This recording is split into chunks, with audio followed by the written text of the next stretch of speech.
Krishna Hare Hare Hare Rama Hare Rama Rama Rama Hare Hare Krishna Hare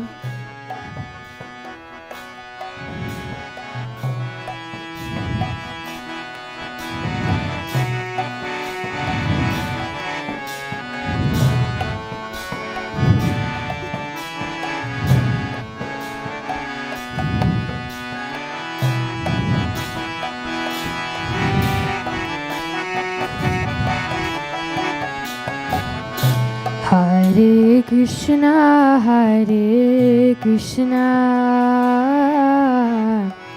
Krishna Krishna Hare Hare Hare Rama Hare Rama Rama Rama Hare Hare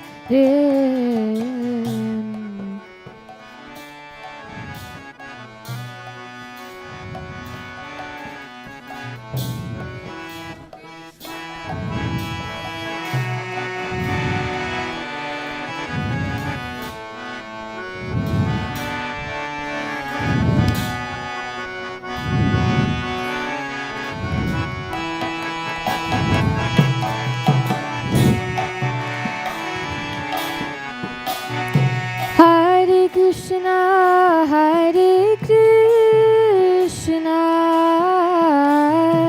Krishna Krishna Hare Hare Hare Rama Hare Rama Rama Rama Hare Hare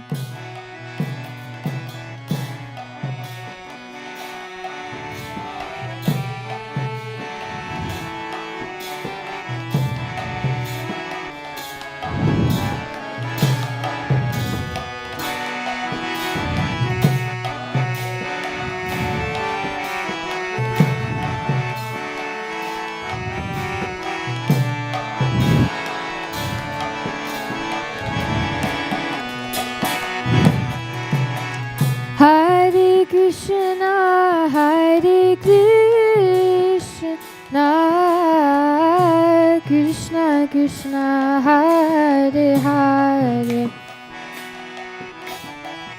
Hare Rama Hare Rama Rama Rama Hare Hare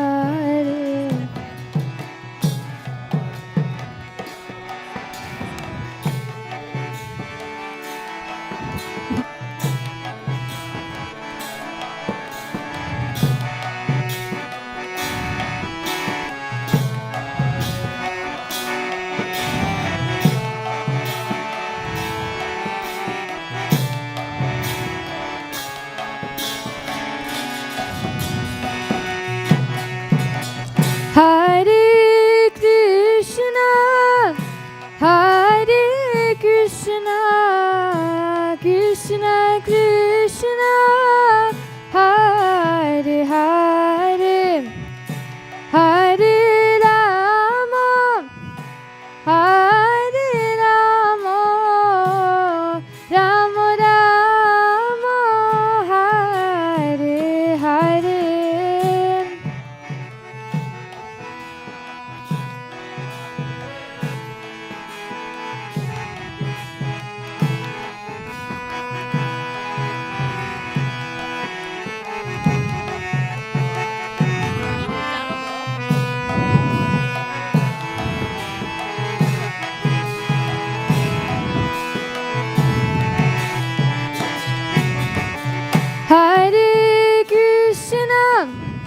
Hare Krishna Krishna Krishna Hare Hare Hare Rama Hare Rama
Krishna Krishna, Hare Hare, Hare Rama, Hare Rama, Rama Rama, Hare Hare.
Welcome everyone to ISKCON of Silicon Valley. ISKCON stands for the International Society for Krishna Consciousness. So if you came into the wrong place, you can stay. It's open to everybody. It says on the sign outside, welcome, everyone welcome. And this is based on a principle from the Bhagavad Gita in which Lord Krishna, who's the teacher in the Bhagavad Gita, says that a wise person gives respect to every living being because he or she sees that the same soul is there. That is, the same spiritual natures within each person. I'll say it a little bit more distinctly, and that is that each one of us is a spark of the Supreme, just as if there's a fire and the fire has sparks. It's the same quality, but it's different in quantity. And it's what animates the body. So the founder of this movement, whose name is A.C. Bhaktivedanta Swami Prabhupada, A.C. stands for his name that was given to him by his spiritual master in his initiation, Abhay Charanaravinda. That's A.C. And Bhaktivedanta is a title which was bestowed upon him by an assembly of devotees because he had distinguished himself by learning the Vedic scriptures and to eloquently present them both in speaking and in writing. And then Swami. Swami is another title bestowed upon someone when at a certain point in their life they'll take vows to be fully engaged, or I should say, actually Swami means specifically somebody who's taken monkhood and will never marry. And then Prabhupada is a title given to him by his disciples. And Prabhu means master, and Prabhupada means the one at whose feet, pada, that many masters sit. The implication of this is that Prabhupada came to empower others to take to Krishna consciousness. And at the time when he came to America, there were mixed feelings amongst some people in India because they felt that it wasn't possible to bring such a movement to the West. However, in the Srimad Bhagavatam, which is one of the main books presented in the tradition of Bhakti Yoga, which is what we follow, it is mentioned that everybody's eligible. All they have to do is take to the process, and because it's purifying, anyone, doesn't matter what body they're in, can become qualified to take up Krishna consciousness and teach it to others also. Because we're not these bodies, we're actually the soul within the body. And we're only temporarily touching this body, and we're attached to various circumstances in the material world. And that's one of the reasons we suffer, is because we get attached and think that we'll hold on to it forever because it's our nature to live forever, but we can't. And then forgetting that, we think that we're diminishing ourselves. And we're not. It's just the body's changing and the world's changing and so forth. So Prabhupada came and he taught freely all over the world, started in New York City, and then he came here to the Bay Area. Yeah, he's second place in the whole world. And then from there, he branched out to Montreal, and that's in Canada. And then he was in New Mexico, and in Boston, and then devotees went overseas to London, and it spread there throughout Europe, and then it went to Asia, and he circled around the planet 14 times. He had never been on an airplane before he came to America or outside of India, and he took a boat to get here. But then from then on, he flew because he felt time was short. He was elderly, he was 70 when he came, and then that was 1965, and then he stayed until 1977. Stayed means he passed in 1977 in October. During that time, November, and during that time he had established at least 108 centers, some bigger than this, some a little smaller, but all over the world, on every continent except for Antarctica, and we're working on that now. And he also simultaneously wrote 80 books during that time. If anybody's ever written a book or even a pamphlet, it takes a lot of work. He set up a very large operation to do that. He started his own book trust called the Bhaktivedanta Book Trust, in which he had volunteers from all over the world working in publishing, editing. He was very keen on artwork. He had artwork in all of his books. That takes a lot. Just writing a book and getting it right takes a lot of work. What to speak of adding artwork and getting a book published, what to speak of distributed. And miraculously, starting with no resources, as in when he came to America, the main resource he had was his books. He had ventured to America only after he had translated and given commentary on a book called Srimad Bhagavatam, which is quite lengthy. So there's 12 cantos in all, but he had translated the first canto, and it was in 3 volumes. So he had those in trunks. He had some semblance of a commitment that somebody would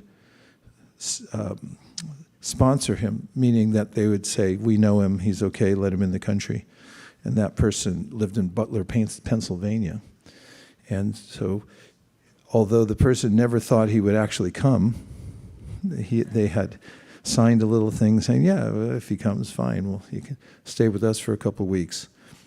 So essentially, when he came, with free passage on a cargo ship, wasn't what is that, those Dreamliners, the Princess or luxury boats they have nowadays? It seems like people are always getting sick on those things. So anyway, he took a cargo ship, and I don't know if you've ever taken a ship before, but it can be hard going on a ship. And he had 2 heart attacks during the trip over, and when he arrived, he then was able somehow or other to bring his books through customs. He had trunk loads full of his books, and the customs officials let him through. He put him in storage with the Scindia Steamship Company. They had allotted some space in New York because they're back and forth with their cargo, so they have a place to put their stuff. So I should say that the owner of that steamship company was favorable towards him. She was a spiritual practitioner herself, and when he begged for passage on the ship, she had begged him not to go because she said, "You're too old, you're not in good health. If I do this for you, I'm going to be the one responsible for your death." But he wouldn't take no for an answer. Have you ever felt like that? He wouldn't take no for an answer? Yeah, well, what Prabhupada did was he camped out outside her office, and he wouldn't leave until she gave him a ticket. So he got here with these tenuous circumstances, and the family who had promised to help him out when he got here invited him to stay in their home in Butler, Pennsylvania. And the woman of the house just passed last year or the year before, and she said it was a life-changing experience having him move in the house. And her husband, Gopal Agarwal, and her name was Sally Agarwal. So then from there, he was scoping out America, and he went to New York City and figured New York was a leading city in the world, or the leading city in the world, and if he could start there, then it would set an example and get the momentum going, and it happened. In fact, the place where he was first able to establish himself in a ashram-like situation and have a temple is at 26 2nd Avenue in New York. So that place is still there. We don't own it, but if anybody would like to pay for it, see me after. And we maintain that place as a sacred place. It's where the Krishna conscious movement was incorporated, where it really started from. And he came to, or he didn't even come at first, but he sent a couple of followers to here in San Francisco, and they started a center following the very basic principles and simple process that Prabhupada had done himself in New York to get something established. Do you want to know what it was? Okay, 4 or 5 of you. Everyone else, you have to cover your ears now. All right. So he went out and chanted. So there's this mantra, it's called the Maha Mantra. A mantra is a science of spiritual sound. There's sound vibration here in the material world, obviously, but according to the ancient Vedic wisdom, there's sound in the spiritual world, but it's completely different from the sound here. Sound is creative. For instance, if you want to build something, you make a sound about it. You'll start talking. In fact, I always think about how during the pandemic, things went on. No one went anywhere, right? Where was everyone during the pandemic? On Zoom. You may have think you were home. You were on Zoom the whole time. And what did we do on Zoom? We just talked. Because they were making mantras. It's like, we should move this, make that bigger, make that smaller. And what happened? Things got moved, things got bigger, things got smaller. And it all happened by talking. So the sound that we make brings the ingredients together in the world. And similarly, for spiritual practice, there's a sound that is not material, it's spiritual. And it brings together all the spiritual paraphernalia that you need to advance on the spiritual path. And so he knew that. He knew that science. And it's an ancient science. In fact, for those of you who have studied mathematics, anybody here? Mostly engineers. So geometry comes from India. It's a well-known history. Why did they need geometry? That's what I always used to ask in high school. It's like, why do I need this? Wasn't planning to be an engineer, so apparently. So there was a need for geometry because there was a science very much like our modern day, what do we call it? Not internet. Yeah, internet. What is the technology behind the internet? Does anybody here know? Like we send signals through the... We transmit. What are we transmitting anyway? Sound like my dad. He said, "Where is the internet? I mean, what is it?" Huh? Okay, you have the internet, and then you can contact somebody on the other side of the planet ethereally because there's some technology, like a little phone. I don't have one with me, but if you have a little phone, it has parameters inside. Everything's designed precisely, isn't it? Yeah. And if it's not so precise, then memory will leak out and it won't work properly. So similarly, there was a kind of internet in the ancient days that was meant to communicate with higher dimensions of the world.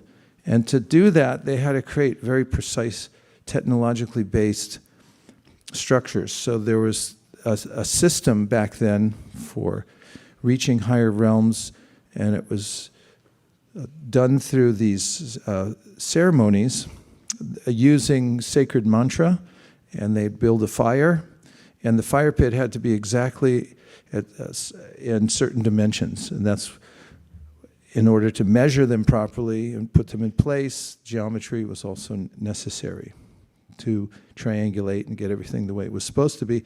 And then there was a way in which you could open the internet, and then it would connect to the higher realms, and then there was this interconnectivity between realms and universes. And then there's, in these ancient Vedic teachings that tell how to do this, there's also a connectivity that goes all the way past the material world. There is a limit. I used to ask my brother this, my older brother, when we were kids and we'd lie in our sleeping bags in our backyard. We'd look up at the sky. Parents would let us sleep out in the backyard sometimes. We just contemplate the sky. And one of my main questions was, is there an end to this? I mean, is there a covering? And is there perhaps a door up there that you can go through to get out of this place and go to the next place? I always imagined a blue door, that's going to open it up. It's like, wow, look, there's the other side. He didn't know, but there is. According to the ancient Vedic literature, the material world has a circumference. And there's a way in which we can transmit beyond this closed universe and connect to the higher realms, which are described in the Bhagavad Gita in brief, but in more detail in the book called Srimad Bhagavatam. So in Bhagavad Gita, Krishna says, Paras tasmat tu bhavanu, vyakto vyaktat sanatana, yatak sarveshu bhuteshu, nashyatsu na vinashyati. In general, he says, this world, it's ephemeral, means it comes and goes. And then there's another world that doesn't come and go. It's substantial. This world called bhava. Bhava means it's always becoming something else. Have you ever noticed that? Whatever you're after, as soon as you get it, it starts changing, and you can't hold on to it. So the spiritual world's different. We don't like that, do we? Everything falls apart, and it's a little clunky here. So there's another world that's higher energy. It's spiritual energy. It's sometimes called antimatter. Matter has the qualities of entropy and naturally transforms into other things. But the spiritual world's permanent. So there's a technology through which we can transmit from this realm to what's called the fourth dimension. It's beyond the three dimensions of this world, called Turiya. We can reach the Turiya realm through the technology. And in each age, there's a particular spiritual technology that one can use to make the connection. Just like there have been different eras in which we use different technologies, I think, to communicate to other realms, right? One era, we used carrier pigeons. Did you ever use those to send a note to your friends? You should look into it. That'd be kind of interesting. A little dove shows up on your porch and drops off a letter. And then there's been, of course, the good old U.S. mail system. And even in our times, there have been different technologies, like telephone. My father used to call it the electric talking machine. He was just kind of half joking, but when we had a telephone call, he'd come in and say, you have somebody on the electric talking machine. And, we've had these technologies, and now we have technologies. I don't know if they work better than the electric talking machine, because half the time we're going like, can you still hear me? Can you still hear me? in any case, the same experience we have of standing here but talking to someone in another realm is altogether possible, according to the Vedas, by the spiritual technology. And what was used back then, these very precisely designed geometrical shapes, and then there were mantras. There was a fire ignited, which would be one of the mediums through which one would connect to the higher realms through the mantra. Offerings would be made into the fire. So in this age, there's a particular technology through a all-encompassing or an omnibus mantra that contains all the other technologies that were used in previous ages. Every other age used a particular technology, but in this age, they're all combined in one. And that technology is very portable. You can take it wherever you go. And you can use it with whatever it comes. The equipment you already got when you were born is sufficient. If you have 2 ears, check in, feel. Don't take your ears for granted. They're very valuable. This is the most valuable. That's why you get 2 of them. They're on both sides. They pick up everything. You don't want to miss anything. And they have these grooves in them. That's not just for hanging earrings on and piercing and stuff like that. They're actually meant to catch sound and bring it through here. And according to the ancient Vedas, the human ear is very purposeful. It's meant specifically to take in spiritual sound vibration. Now, owls, on the other hand, they have a certain technology. It's a little different. They're meant to hear field mice. Ever watch an owl? He's sitting up there and he'll be going like this. They can hear a mouse rustling 100 yards away. And that's their level of spiritual evolution. Their souls, just like us, they're given a particular vehicle to ride in for a little while. But their vessel, or the vehicle they're in, that they reside in, that technology isn't amenable to connecting to higher realms. Other types of animals, in fact, the Vedas say there are thousands of different species, millions, 8,400,000 species are named. They're just, you catalog them all and they fill up a larger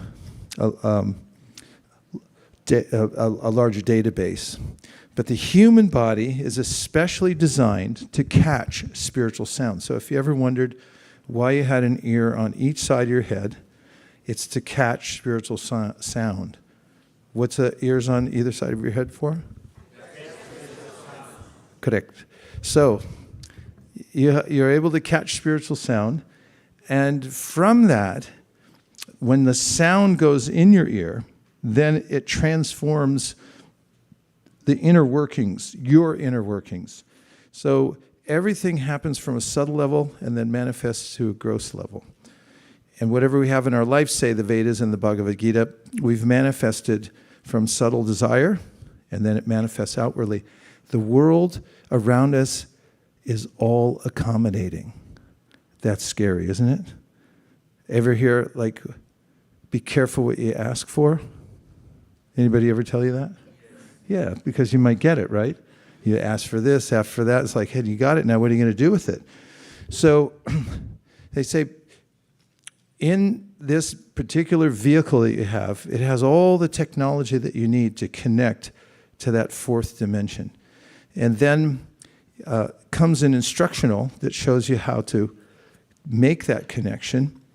And so what's passed down through what's called a parampara, there are these technicians, spiritual technicians.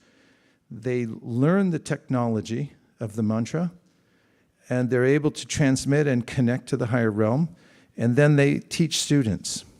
They take on students, but they have to be serious. These students who come in to the teachings, they have to be very serious about wanting to make the connection. And then they teach them the process. There's some very slight lifestyle adjustments that one can make so as not to block the medium of the human body. For instance, intoxication. If you have an accountant who likes to drink a lot, and you call up and say, do you have the first quarter report? And they say, oh, no, I was a little high this month. Then you'll say, like, you're fired, right? Because an accountant who drinks too much or at all may be perilous for your business. So in a similar way, those who are serious about making the connection, they eschew various habits in this world for the sake of making the medium, which is they have to make the vessel they've been given very clear and conductive. You don't want to gum it up. Otherwise, you can't take in the transmission from the spiritual world, nor can you open yourself fully for it. So then that technology gets passed down, and that's what these centers are. They're technological centers. That's why we're here in Silicon Valley, because this is a technology. And so we're teaching spiritual technology, how to receive the messages from the dimension beyond the material world, and how to also transmit there to make that connection. And anyone can do it. Check it out. You've got the technology. It's a big surprise, isn't it? You're like, wow, I've been walking around with the technology my whole life, and here it is. This whole thing is a transmitting station just to reach the higher dimensions. And a lot of people, they don't know what it's for, so they just sort of settle into a resignated state where they resign themselves to just taking in all kinds of random information.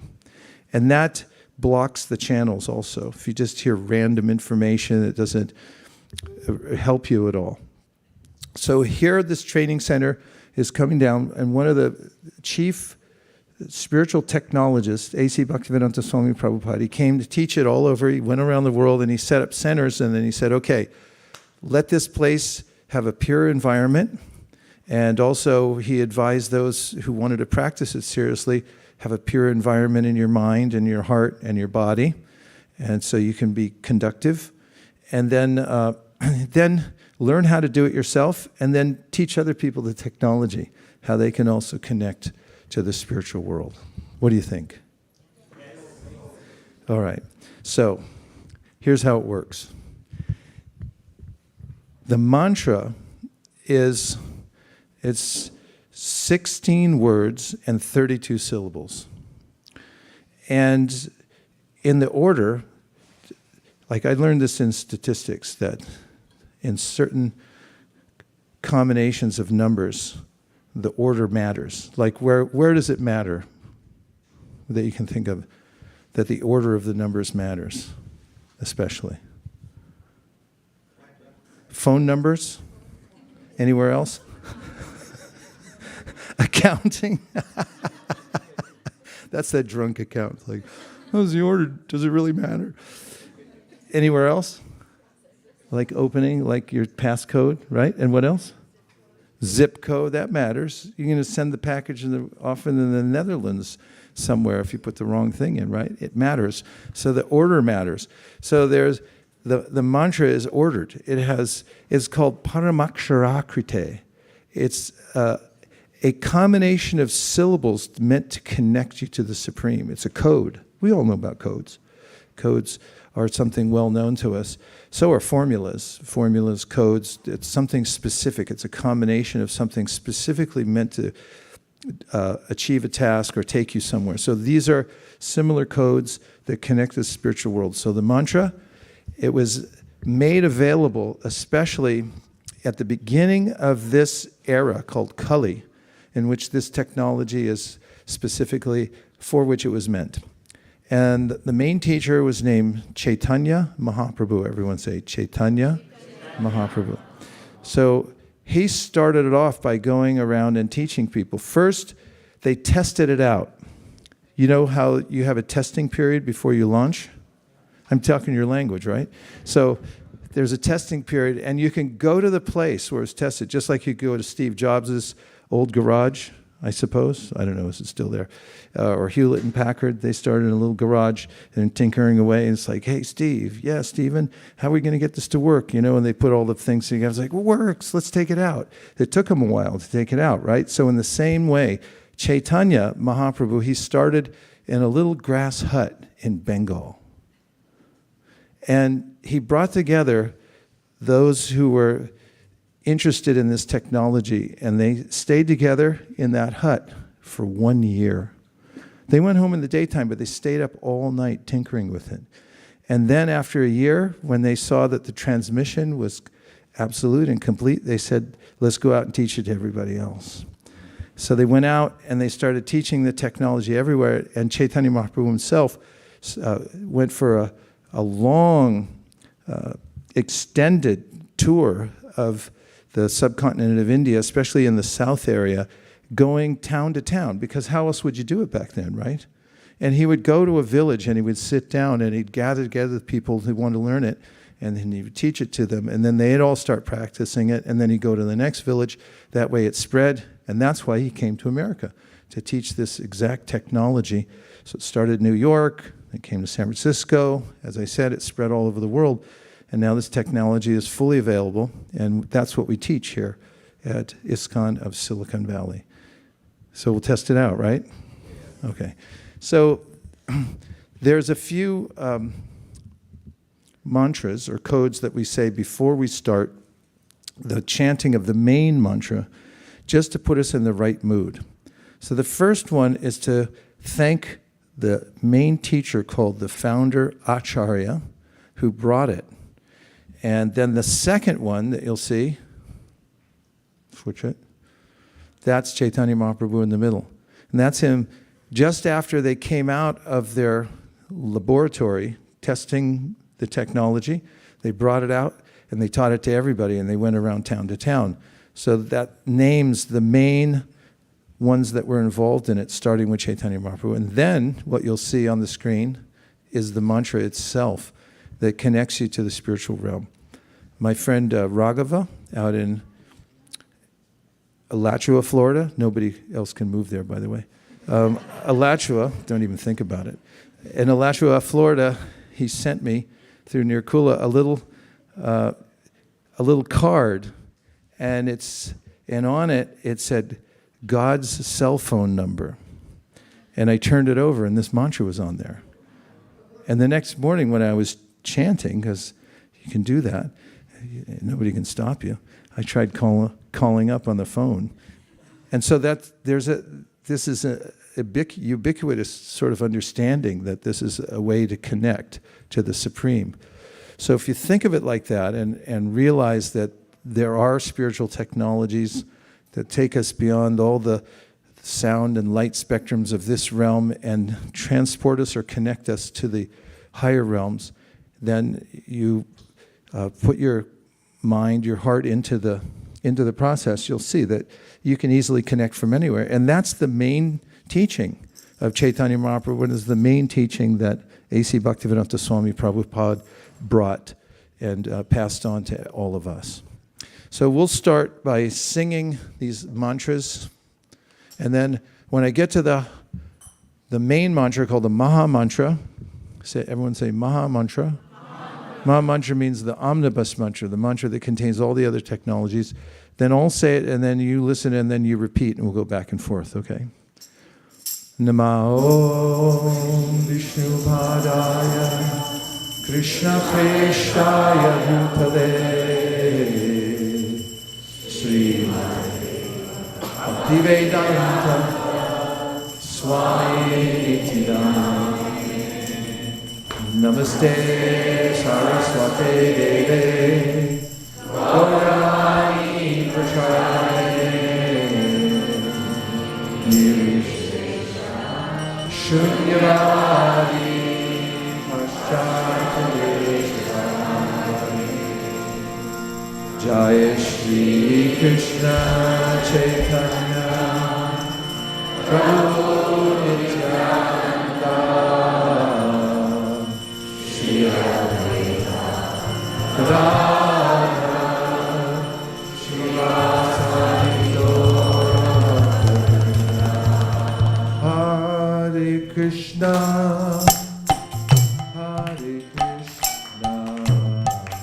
Krishna Krishna, Hare Hare, Hare Rama, Hare Rama, Rama Rama, Hare Hare.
Rama Rama, Hare Hare, Hare Krishna.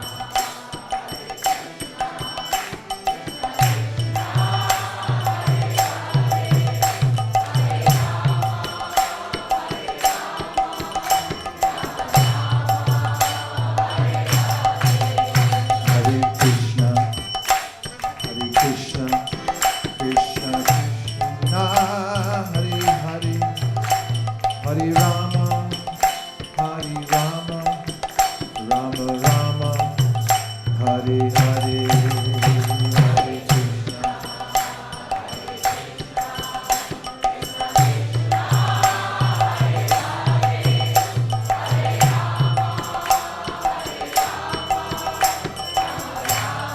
Hare Krishna, Hare Krishna, Krishna Krishna, Hare Hare, Hare Rama, Rama Rama, Hare Hare.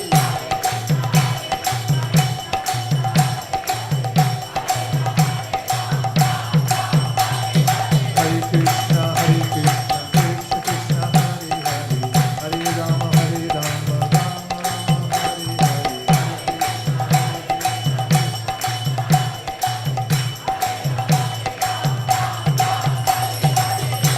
Hare Krishna, Hare Krishna, Krishna Krishna, Hare Hare, Hare Rama, Rama Rama, Hare Hare.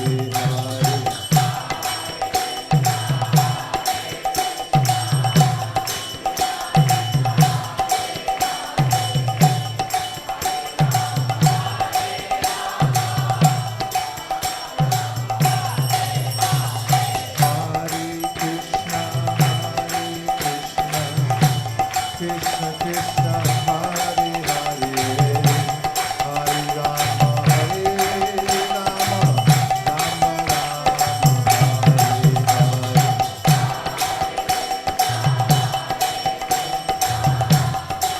Hare Krishna, Krishna Krishna, Hare Hare, Hare Rama,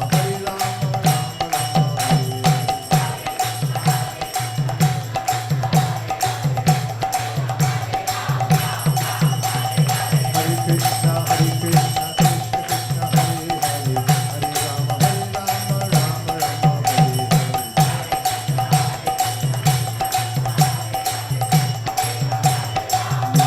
Hari Bo, Hari Bo, Hari Bo, Hari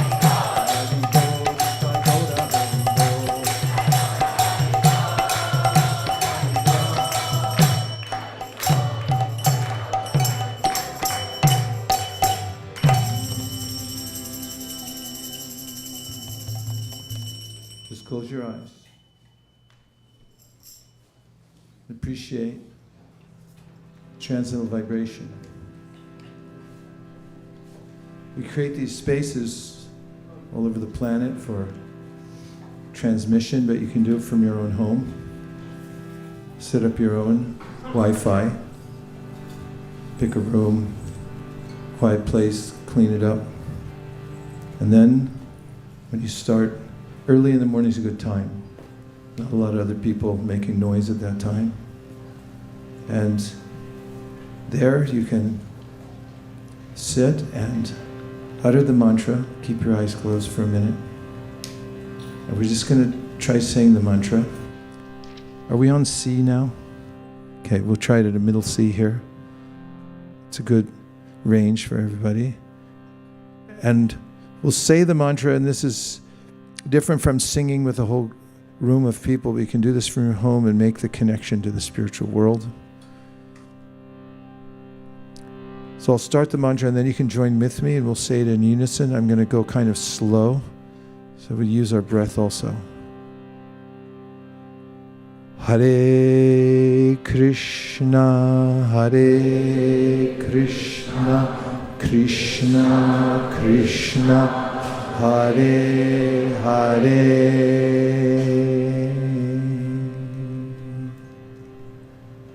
Hare Rama, Hare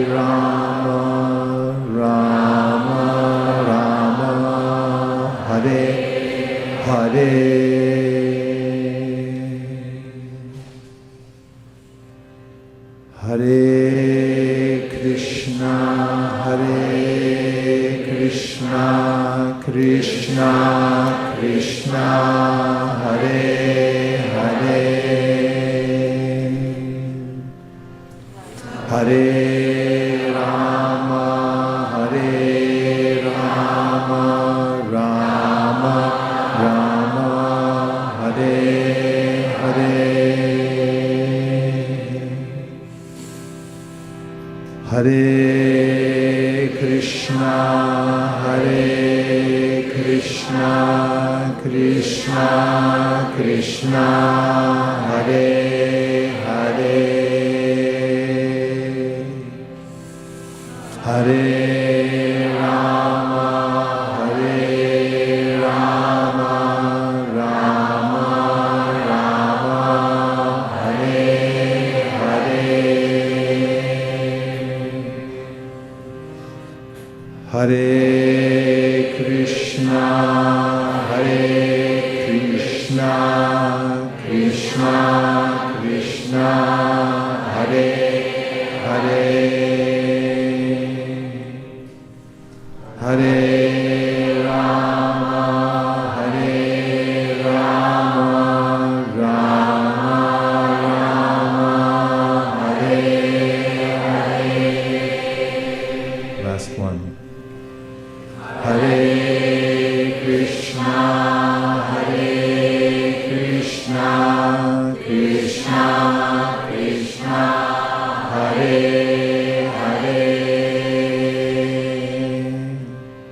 Hare, Hare Rama, Rama Rama, Hare Hare. Keep your eyes closed and notice your breath. It's going on whether you like it or not. You can't stop your breathing. Notice that your heart is beating. Stomach is working to digest in ways so complex we can barely understand. Every cell in the body has its own environment. Bring your awareness to your mind and notice that its software running has its algorithms. You can be aloof. Aloof means stand back from it all and watch it move. It's part of the moving universe, but you're not. You're the observant self within the body. And along with us in the body is the super self who accompanies us to every body we go to. It was there to facilitate us.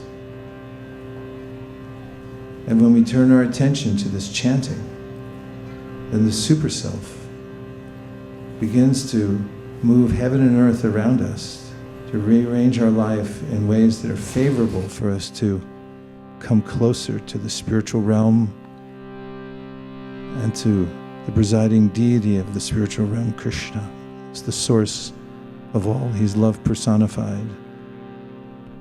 And He's the source of all life, the source of our own selves. And yoga means to reconnect with that all beautiful, all loving, original person from whom everything else emanates. And the technology for this age is mentioned in the Upanishads, to take this mantra and use it either as japa, chanting to yourself, or to join with a group and have samkirtan, which means together, connecting to the spiritual realm through the technology of the mantra.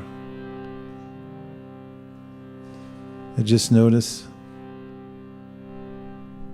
when the mantra has entered the environment, then you feel centered, peaceful. Bring your attention back to your breath, open your eyes, and come back. Here we are, back in Silicon Valley. At any time, Chaitanya Mahaprabhu said, you can transport yourself, or you can have dual citizenship as you're living in this world. You can keep your connection on all the time. And even as you're moving about this world, doing your work, typing in numbers. Anybody here type in numbers? Look at numbers? Somebody? Or writing a academic paper, whatever you might be doing, you can keep that connection open. So you're walking around this world, but you have a connection to the spiritual world. So the Bhagavad Gita goes a long way to explain how all this technology works. The technology of this body channeling consciousness and connecting to the world. For instance, in the Bhagavad Gita, Krishna tells us that wherever we place our attention, that's where we're going to go. And that's what the quality we're going to take on. So whatever we're looking at, we can understand. Whatever we're thinking about, because of what we looked at and what we heard, that's going to be our condition. And then everything moves from subtle to gross. So the feelings that we have, the way our minds are moving, then that creates our environment outwardly. And not just in this life. When we transfer from this body, when we transfer out of this body, there's already an accommodation for us in the world, in nature, to give us the facility to live in the kind of body that we've developed our consciousness for. It's perfectly fitted, it's custom made. So this is an important aspect too. Those who are the most responsible of humans, having educated themselves, know about consequences. Consequence. There's a sequence that happens when we look in certain directions, when we allow ourselves to look at or hear various kinds of vibrations or see certain scenes, and that's what shapes our consciousness, and our consciousness then directs us in where we're going. So now let's see if anybody wants to share their experience from the chanting today, either from the Sankirtan or what's the second one called?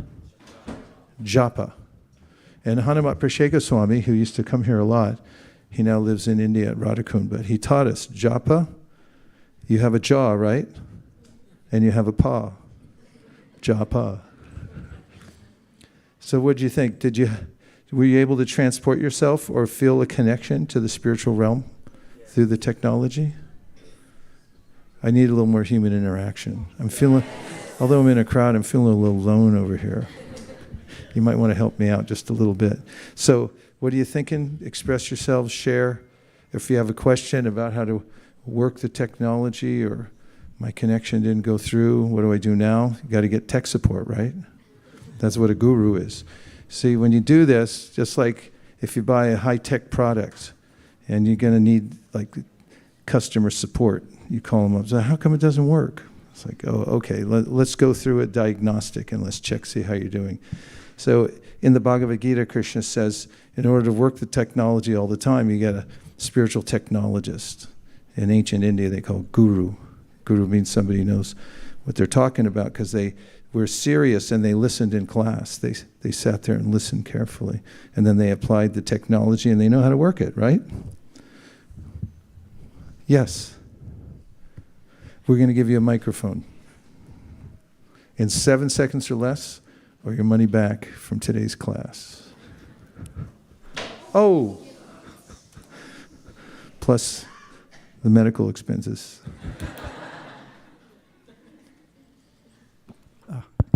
Prabhuji, the technology works very well most of the time, except when things are not going well here, that's when you need the technology the most, and that's when it breaks down. Is it? Can you give me an example, what you mean? You have some problem in the world, and so your mind just gets sucked into that, and that's when you need the connection the most, but that's when the connection is weakest. So how do we leverage that technology? That's a good question. Thank you. It's very practical, and I think it's universal. It's the same in any discipline. When things are easy, then we have the time, we have the impetus, and we go for it. And then when there's some disturbance, then what do? And this is one of the ways that Krishna talks about spiritual practice in a general way in the Bhagavad Gita. And first of all, he advises us in many places in the Bhagavad Gita to learn to be aloof from the changes of the world. This is one of the main teachings of the Bhagavad Gita. You may think, well, that's too simple. Okay, just try it out. It's highly effective. So the example that he gives in the Bhagavad Gita is that there are changing seasons. And during the changing seasons, we may feel uncomfortable doing certain things, like, okay, pre-air conditioning. Now everyone lives like a little king in a house with air conditioning and all kinds of other amenities. And so, but before that, when it got really hot, then you still had to go to the kitchen and cook, right? So they gave you the example. You go in the hot season, you still have to do your duty and cook. And what about during freezing cold winter? There used to not be indoor plumbing. So what does that mean for your bath? Outside. So if it's really cold, then you're like, oh, I don't want to take my bath. So what Krishna said is there's a way that you do your duty no matter whether it's cold or hot. And if it's hot in the kitchen, you still go in. If it's cold outside, you still do it. And then it switches. In the time when it's cold outside, it feels better in the kitchen because you're warm next to the stove. And in the winter, in the summertime, it's hot, you go in the cold water. So he said all these things are the nature of the material world, and it's constantly changing. So he said, learn to be tolerant of the changes and go on with your duty. He said, loss or gain, victory or defeat, whatever you may go through, you still stick to your duty. And that's the nature of practice, that you have to do at all times. So that's a general principle. And then there's ways in which when we have a spiritual practice and we get disturbed by events in our life, we should also have some association. It really helps when we're going through things in our lives to have others that we can associate with to help ground us.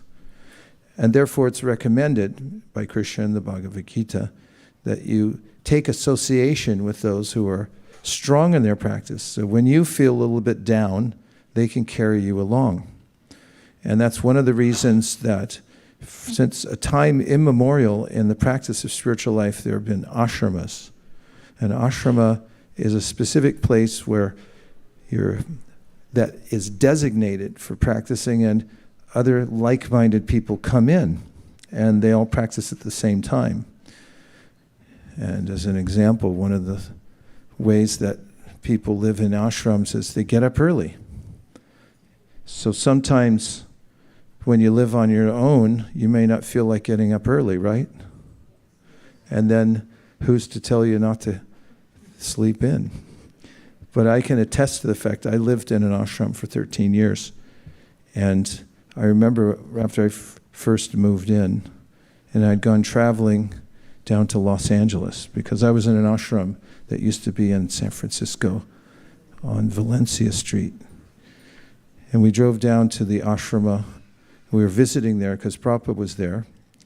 And everybody slept on the floor because we were just, practicing living simply. And in the morning, at the time, although we got in really late and we got our place on the floor, luckily, they would mop the floor. And if you didn't wake up on time, first of all, the lights would come on. Second of all, you'd feel the wet mop going by your head. Welcome to Los Angeles. It's like, wake up, kid. So, everyone would get up. It's like, oh, okay, time to get up. And after a while, you really get used to it, and when you have associations. So that's why we form these little oases here in Silicon Valley. There's a lot of places you can go to practice golf, for instance. You go there and wear a golf hat, golf gloves, wear golf shoes. If you want to go to learn something in a university, you congregate with all the people that are into science, and the humanities people over there are going, oh, you guys are losers. And then, there's every bird flocks with its own kind. So you have to have good association also during those times to help you go through them when you're up or you're down. Another question. Yes, Kanka? And then we're coming up here. Did you have your hand up? Malini had her hand up. Okay. Hare Krishna Maharaj, thank you for the nice kirtan. One of the things that Srila Prabhupada would always say, he would many times often say, there's danger at every step in this world. And so when you say spiritual practice, we're practicing to always remember Krishna and never forget Krishna. And that is what Chaitanya Mahaprabhu gave us, this powerful, wonderful mantra to help us.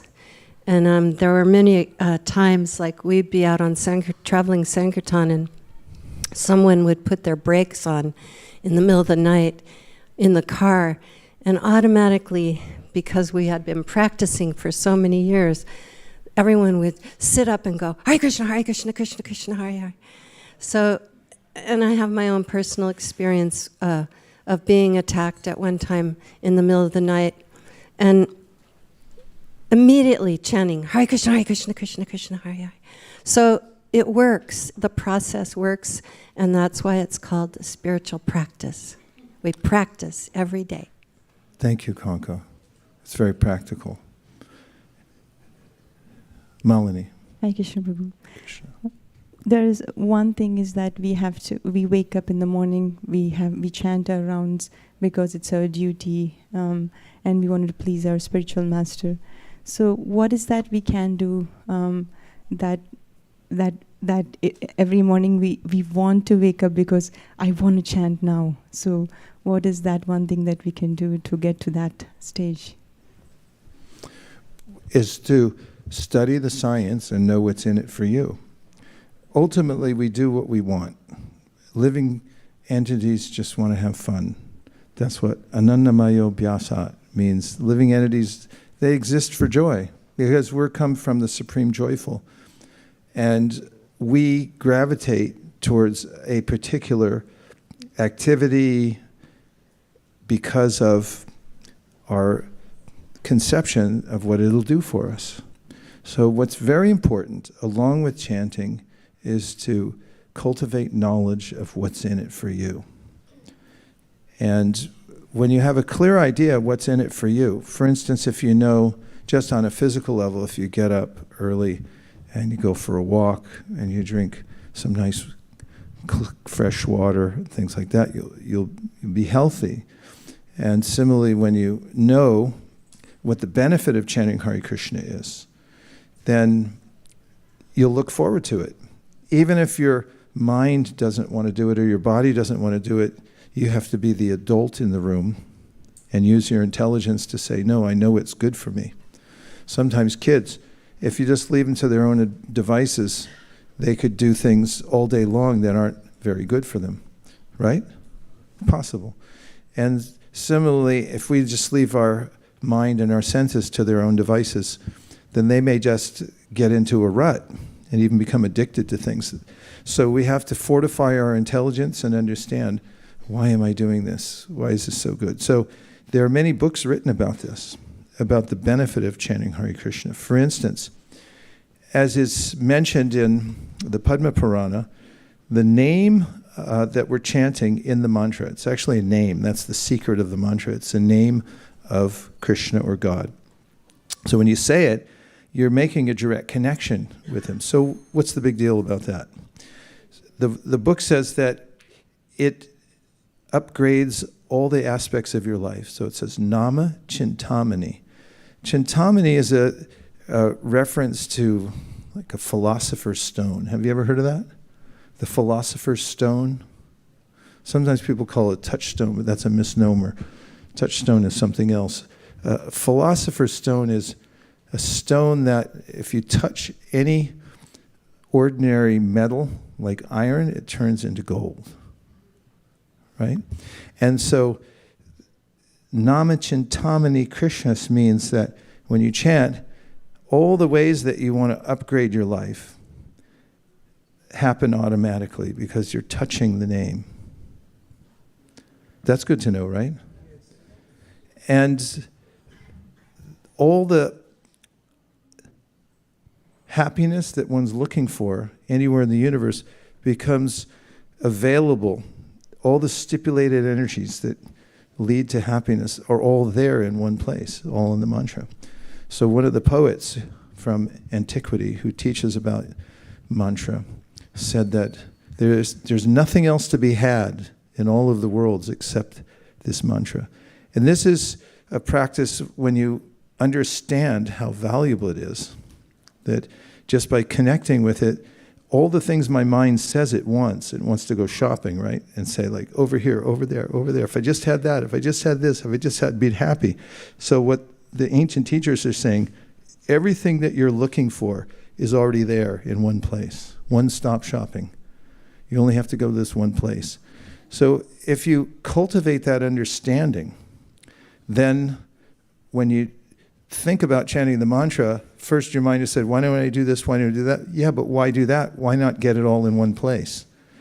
And when you get practiced at it, and you start to feel it for yourself, that there's benefit in this, I'm realizing the benefits, then you get encouraged to take it more. Just like medicine, when you take it and it starts to cure whatever ailment you have, then you say, yeah, I'll even recommend it to other people because it works. So that's very helpful. Yes? Would you like to move up? It's voluntary. Okay. So I'm going to read you a little list for some spiritual entertainment about how when you know you're liberated. In the Shastra it says, Swarupena vyavastiti. Mukta hitva yata rupam swarupena vyavastiti. This is a definition of liberation, is when you're no longer concerned with your material condition because you've already attained your spiritual position. Swarupena. Swarupena means you've already realized that you're not your body, and now you're living in another dimension. You've transferred yourself, so you're not disturbed by the world. So you know you're liberated when, ... I'm going to tell you a few stories. Jud Bharat. In the story of Jud Bharat, it's a long story, I'm going to truncate it. Jud Bharat, back up a few lifetimes. He was a king, and his name was Bharat, and he was wealthy beyond what we could imagine nowadays, more than Elon Musk by a long shot. And he also was revered by everyone. He's the king. What's more, he was a great king. He was highly learned and had a beautiful family. But for the sake of self-realization, he went to the forest. And he became very advanced in his practice. He had his own mantra and practice of meditation. But he was by himself in the wilderness doing all this. And then one day he made a mistake. And a mother deer jumped across a small stream, being scared by the roar of a lion. She miscarried and a little fawn came out. The mother died and the fawn was there in the water. So he went over and picked it up, brought it back to his ashram. And then gradually, he was completely diverted from his spiritual practice because he just fell in love with the deer. So when one's heart is open in spiritual life, you have to be careful because it can go anywhere and become sidetracked. And if you've ever seen a baby deer, cold animal shelter first. So then in his next life, he took birth as a deer. And even then, he remembered his last life. This is the benefit of spiritual practice, because even if you make a little detour, you can still remember what your purpose was. Then the next life, he got this birth as Jud Bharat.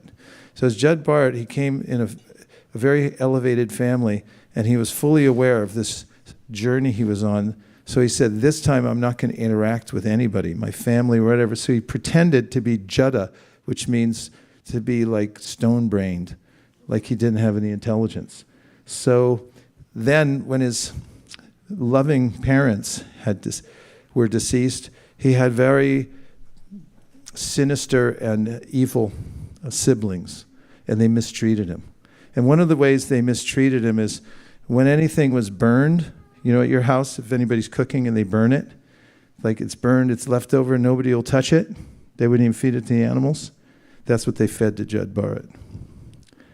So you know you're liberated when you don't mind eating leftovers. Because Jud Bharat, he didn't distinguish, like fresh, not fresh. We're not supposed to imitate these things, but I'm just saying, he had no distinction in the material world. So you know you're liberated when, like Jud Bharat, you don't mind eating burnt leftovers. Next one is Dadichi.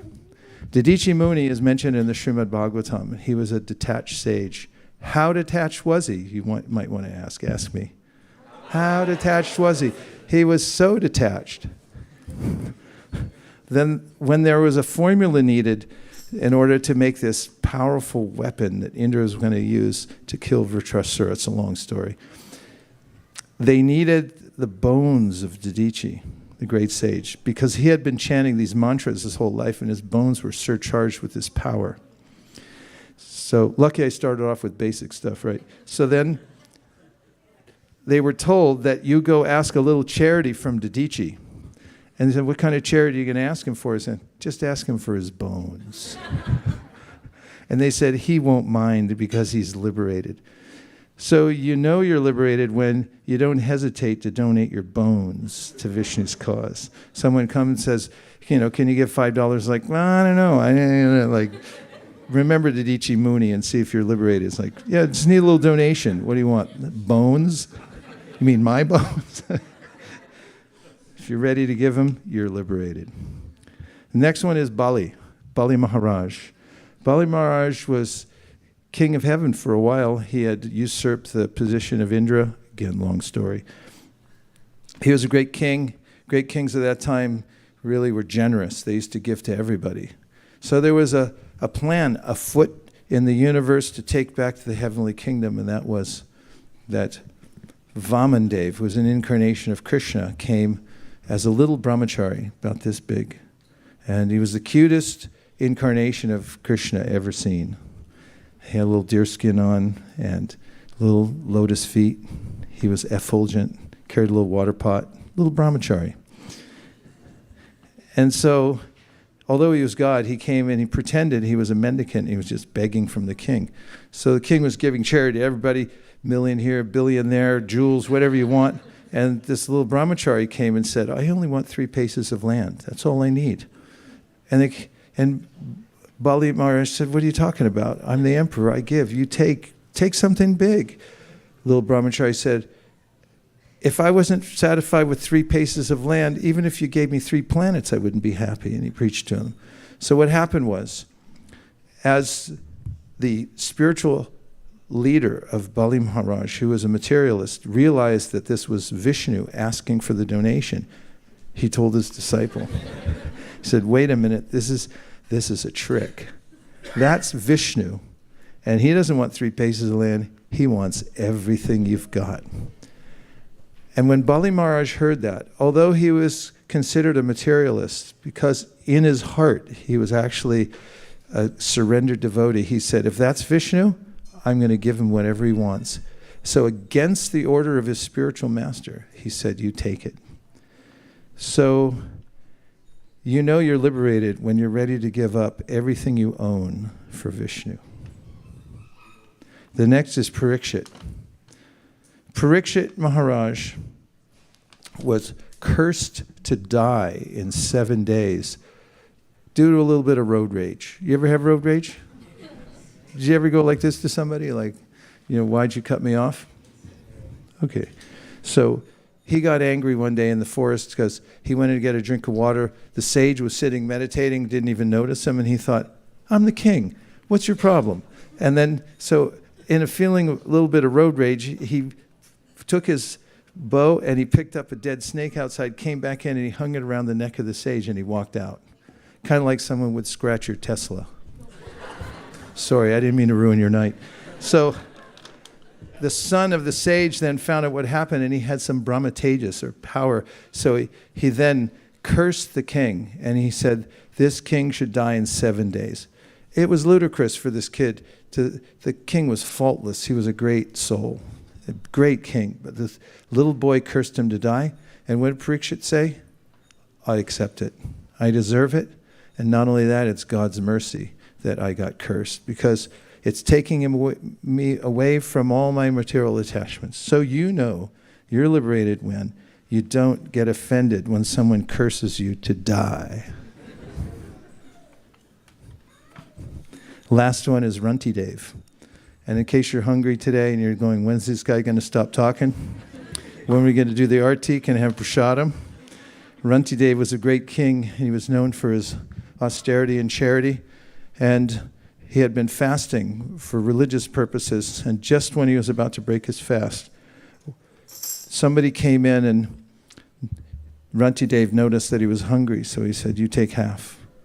And just when he was about to take again, somebody else came, and he kept giving away half and half and half. And finally, a dog came in, and the dog was bones were showing on his neck. He said, you take the rest. And then the demigods revealed that they are actually testing him to see the limit of his charity. So finally, you know you're liberated when you're ready to share your food when you're starving and you don't cut in line. Thank you. Haribol.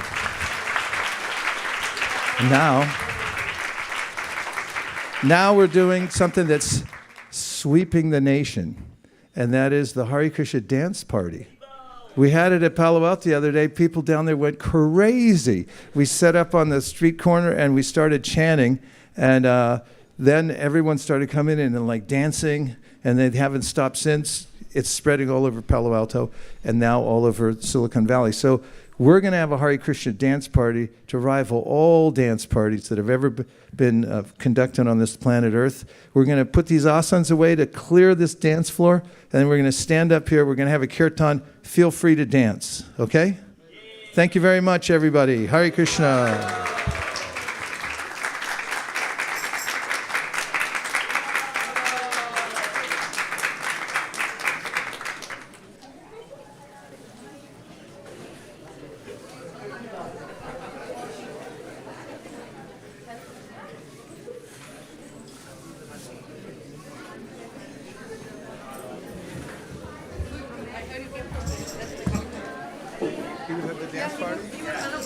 Hey, you were there, see? Not in this one, but okay, we'll take it. Thanks for...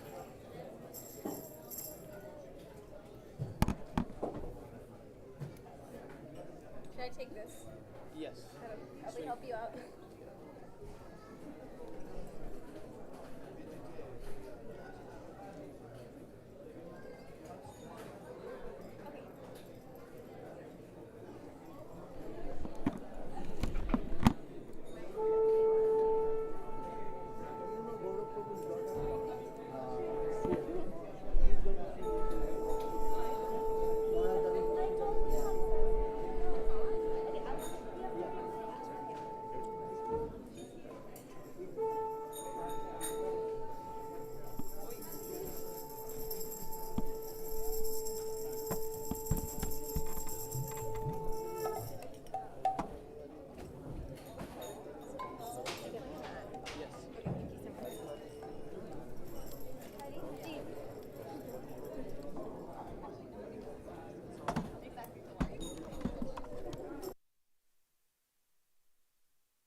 Hari Hari, Nama Om Vishnupadaya, Krishna Preshtaya Bhutale,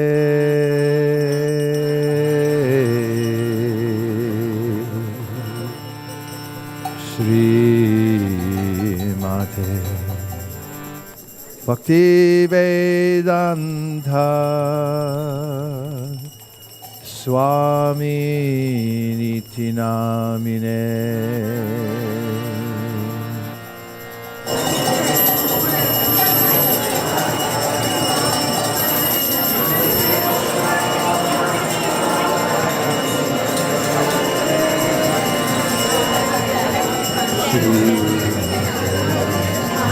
Bhakti Vedanta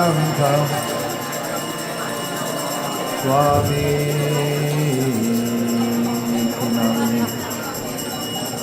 Namaste Saraswate Deve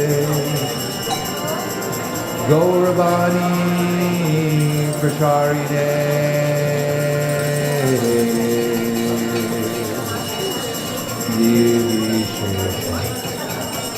Shunyavadi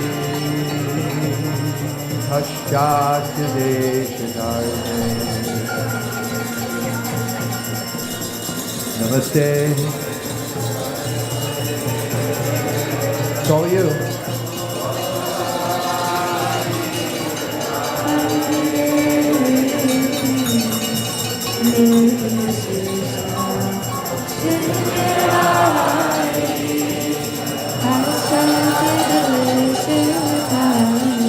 Jai Krishna Chaitanya Prabhu Nityananda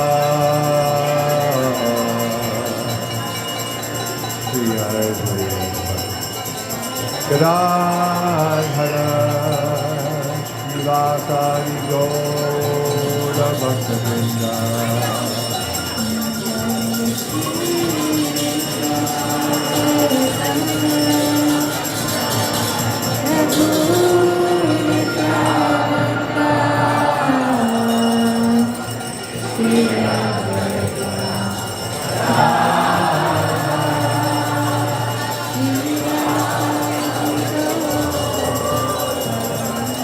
Jai Shri Krishna Chaitanya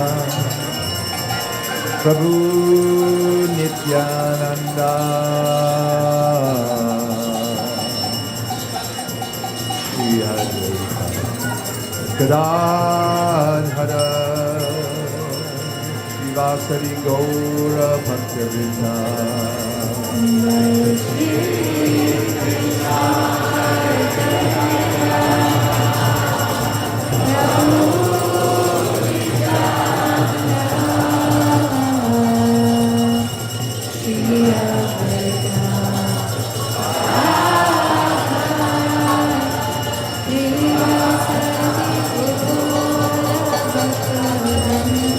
Jai Shri Krishna Chaitanya Prabhu Nityananda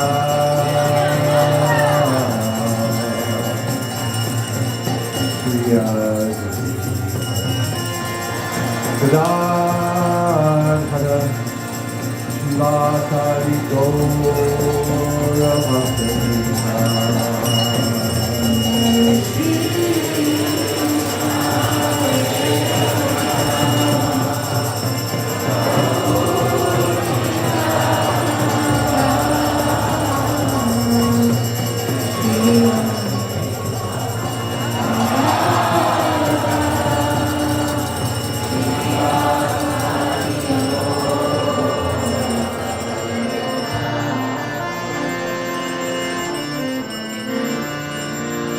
Hare Krishna,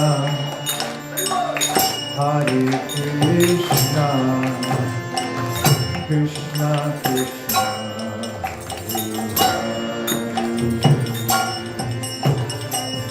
Hare Rama, Hare Rama, Rama Rama.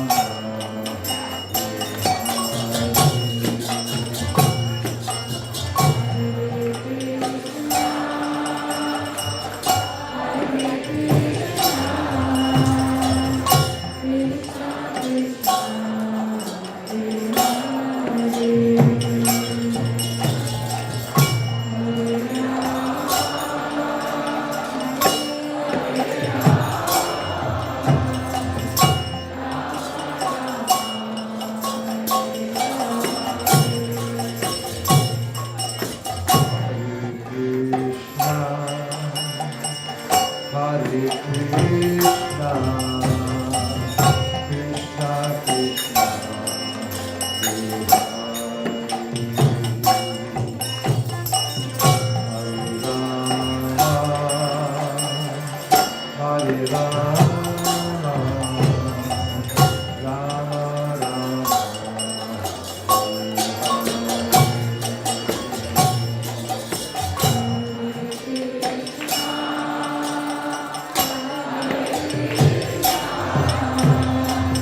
Krishna Krishna Hare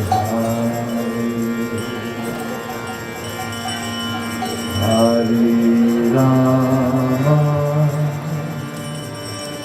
Hare Rama Rama Rama Hare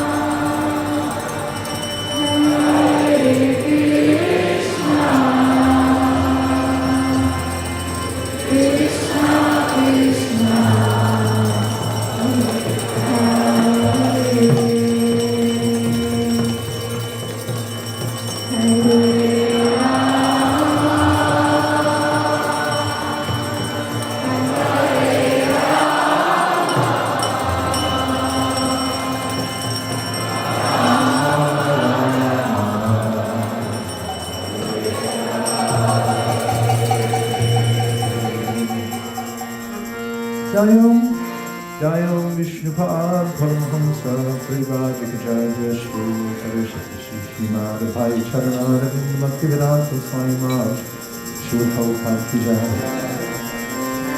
Jayom Vishnupad Paramahamsa Parivajikajaya Shri Saraswati Shrimad Shri Bhaktivedanta Saraswati Goswami Maharaj Ki Jai.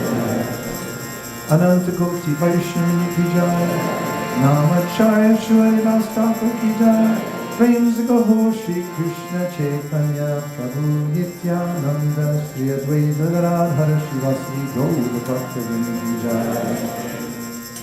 Shri Vrindavan Dham Ki Jai. Shri Mayapur Navadvip Dham Ki Jai. Shri Jagannath Puri Dham Ki Jai.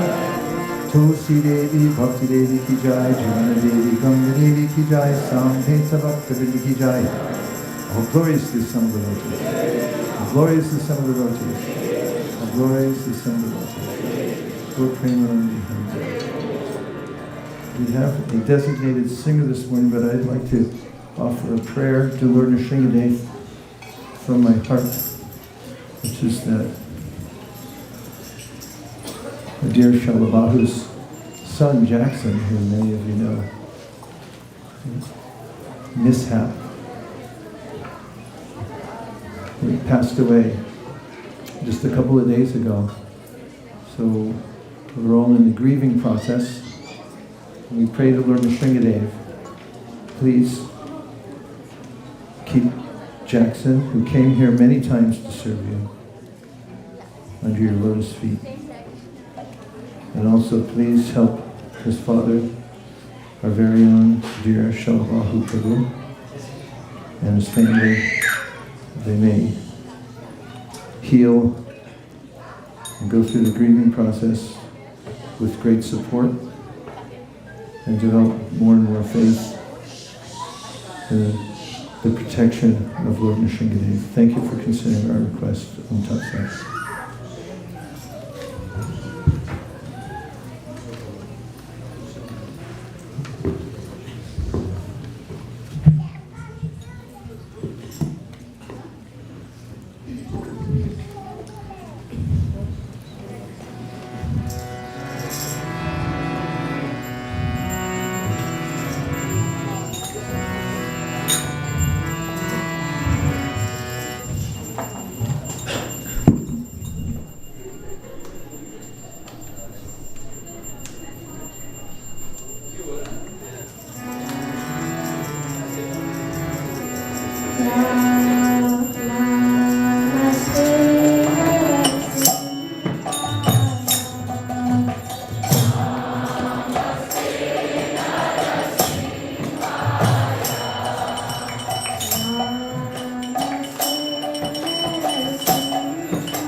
Hare Krishna, Hare Krishna, Krishna Krishna, Hare Hare, Hare Rama, Hare Rama, Rama Rama, Hare Hare.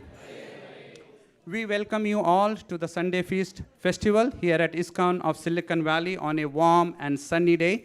We thank you all for joining us tonight. So let's give a big round of applause to everyone who has joined us tonight. Hare Krishna.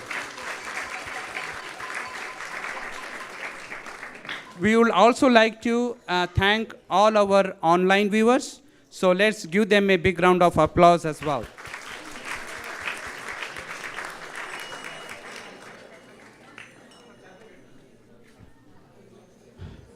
Today's Krishna Katha and discourse was brought to us by His Grace Vaisesika Prabhu. Let's express our gratitude and thank him for a wonderful class. Haribo, Hari Hari Haribo.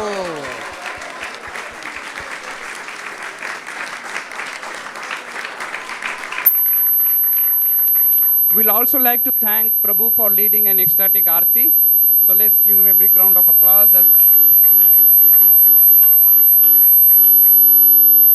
We would like to thank Bhaktin Shreya for leading the Narsimha Aarti. Hari Hari Hari Bo. We will also like to take an opportunity to thank the broadcast team led by His Grace Charu Nimai Prabhu. So let's give him a big round of applause as well. So we have two sponsors for tonight. The first sponsor is Gaurav Prabhu is sponsoring on the occasion of, in the memory of his grandfather. So is Gaurav Prabhu here? No. Okay, so let's thank him in his absentia for sponsoring the feast. Hare Krishna. We also have one anonymous sponsor. So let's thank the sponsor as well. Hare Krishna. So who has joined us on Friday evening at Palo Alto for Kirtan Oasis? Nice. Thank you for all joining. It was a very grand, successful event, and we will try to show you a glimpse of what happened there. So, Prabhu, if you can just present.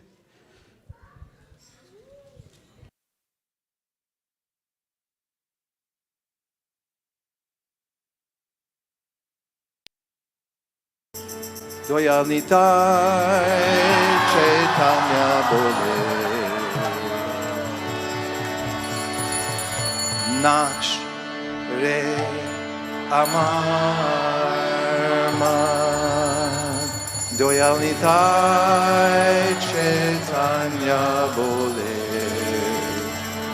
Nach Re Amarman Nachariyar Marman, Nachariyar Marman, Nachariyar Marman, Nachariyar Marman. Hey! Nachariyar Marman, Nachariyar Marman, Nachariyar Marman, Nachariyar Marman. Doyalitai Chaitanya Buddhi, Nachariyar Marman.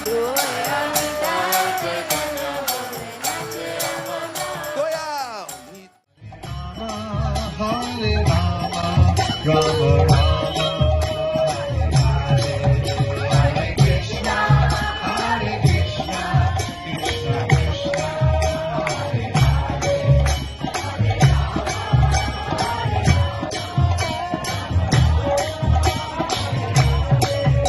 Hare Krishna Hare Krishna Krishna Krishna Hare Hare Hare Rama Hare Rama Rama.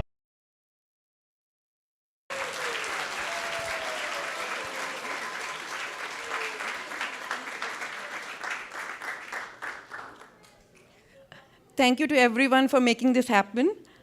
This is Kirtan Oasis. It's a monthly Harinam Sankirtan festival. When we all of us, we go to downtown Palo Alto and we sing there all the holy names and we dance. We distribute books, we have prasadam, and so much more fun. So we are very, very thankful and grateful to everyone who helps, and supports us. It could be the henna team, the dancers, the kirtaniyas, people, devotees who come into the setup, audio, lighting, wind up, cooks, the devotees who make cookies, who clean the pots, who bring the deities, and we are really, really extremely grateful to each and every one of you. I know a lot of hard work is, involved, and from a core of our hearts, we thank each and every one of you. So I wanted to read out some of the volunteers who have been helping us very, very regularly. On the top, I will definitely read, Sutra Malik Prabhu's name, because recently he's been almost managing the whole show. Sometimes Nitai Kirtan Prabhu gets, he was not able to come, so he did a lot of hard work. I'll read the other names. Jai Kanai Prabhu. We have Parth Prabhu, who, he has a leg injury, but still he came and helped us recently. So Dhira Prashant Prabhu, Neelamani Krishna Prabhu, Ashok Narang Prabhu, Sachindra Krishna Prabhu, Dilip Bhai, Nam Smaranam Prabhu, Vaishnav Toshni Prabhu, Nikunjanayak Prabhu, our little Bharat, Akshar Nitai, Balaram, the smaller Partha, Advaita. And then among the Matajis, we have Rupashri Vasudha Mataji, Hansapriya Mataji, Vrinda Sevika, Sindhu Kanya Mataji, Preeti Mataji, Bhagyashri. So actually everyone comes, so I'm sure I didn't read all the names, so sorry for that. And to make this event more successful and more beautiful, we need volunteers, we need your help and participation. So if you're willing, please reach out to one of us. There's Shri Gopal Prabhu, Nitai Kirtan Prabhu, or myself. Thank you very much.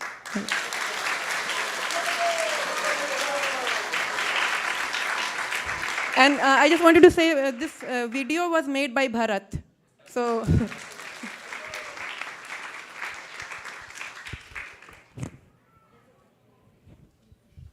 Can I borrow that? Thank you. I want to acknowledge Shamalangi, who took up this service many years ago and has been steadily improving it over a decade, right? And it's a precursor to us breaking out all over the Bay Area, having a branded event like this in many different places, and on the peninsula and in San Francisco. We're envisioning a time when we have this festival spill out and maybe have 3 or 4 events all in one night to inundate the whole Bay Area with this kind of chanting, dancing. So I'd like to add my humble request to Shamalangi's that even if you just have a little bit of time to come forward and help her and the team, it would be really much appreciated. They work so hard to put up the yajna, and many hands make light work.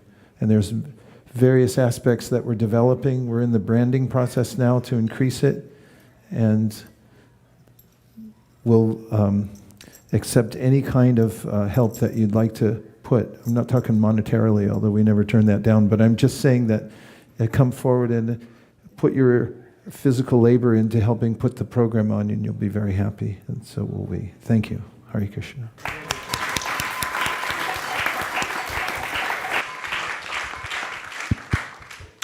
So next we have announcement from our kids academic branch. Hare Krishna. So His Grace Vaisesika Prabhu mentioned about the ISV school last week. So we have been doing for the past 2 years, we've been doing a pilot project where we have academic enrichment classes for children from pre-K to 4th grade. And this year we start back again in August. As we all know that the little kids have of course grown up and they've gone to be in the higher grades. So we do have 3 spots for pre-K, K, and for the 1st and 2nd grade, we only have 1 spot. So I will be outside. We will have an open house of what would be taught in the class. You have any questions, I'll be happy to answer. Thank you.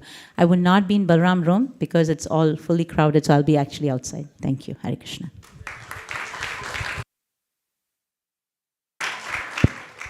So next we have a very interesting and upcoming event that's happening. So Samaira will tell us all about it, what's happening, and of course Nitai Prabhu. Hare Krishna, thank you. Hare Krishna. I hope you are having a great summer. Well, school's about to start, so we know how that feels. Why don't we start this school year strong by having a back-to-school Kirtan Jam? The ISV Kaishora kids, under the guidance of Vaisesika Mataji, our teacher, we are trying to host a back-to-school Kirtan Jam on July 29th, 5:30 to 8:30 p.m. Yes, July 29th, that's next Saturday, 5:30 to 8:30 p.m. here at ISV.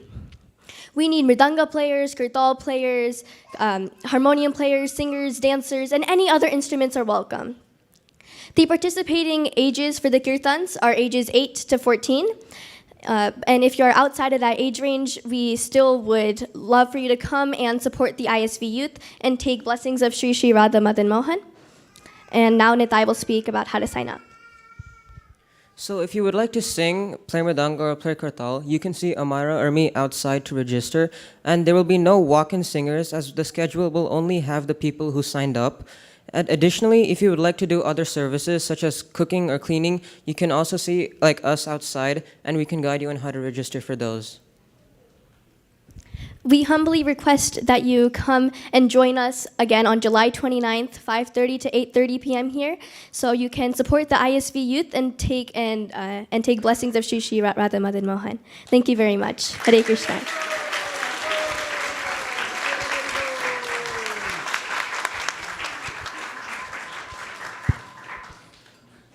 So we also have, I believe, a new program launch that Madhuri Sakhi Mataji is going to tell us all about it. Hare Krishna, dear devotees. For those of you that don't know what Youth Jam is, it is a spiritually enriching program that happens every Saturday at 3 p.m. PST on Zoom. And we also hold sessions in person after the Sunday Feast lecture and kirtan at 7 p.m. So today we have a very exciting news for all of you, and we really want our community to be present and be there to support us. We'll be releasing our first ever merch for hoodies, so we hope you can all be there to support us. And also get some merch because it's running out really fast.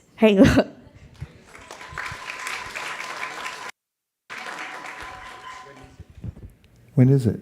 It's happening today at 7 p.m. Today at 7. I'm going to be there. So next we have the biggest festival of the year that's coming. Any guesses? Janmashtami. So, His Grace Shurakunda Prabhu and Hari Sankirtan Prabhu are setting up the sponsor booth in the parking lot. So please go and talk to them if you are inspired to sponsor any of the listed items. You are welcome to do that, or if you have any questions in how to help in the activities of Janmashtami, you can talk to them. Hare Krishna.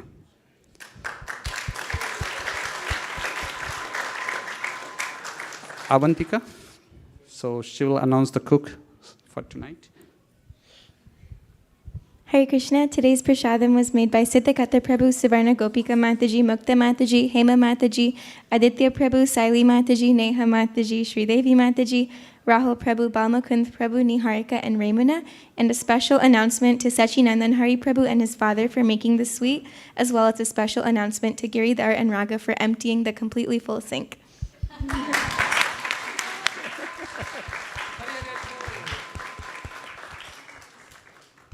So now we go to Prasad Sevya prayers. These prayers will just take a couple of minutes, but they're very meaningful. There's the way in which, in Bhakti Yoga, we directly connect with Krishna, heart to heart. And the main way is through taking prasadam. And in this prayer, Bhaktivinoda Thakur talks about how just by taking prasadam we achieve the results of all kinds of yoga, like Ashtanga yoga, where you try to control the senses, all done just by taking prasadam. Sharira Vijaja Yodendriya Ahika Jive Pele Dikshaya Sadore Samadhi Vaisesika Lova Vasudhivasi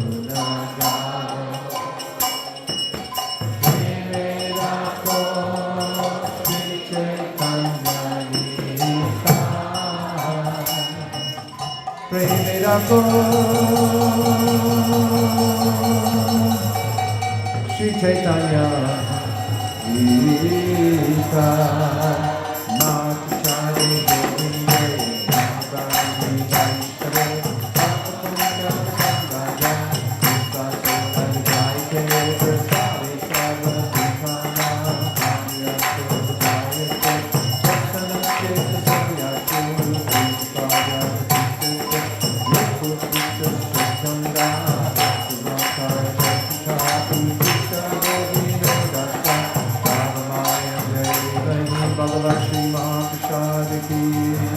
Gaura Premanande Nitai Gaura Hari Bol Hari Bol Hari Bol Nitai Gaura Hari Bol.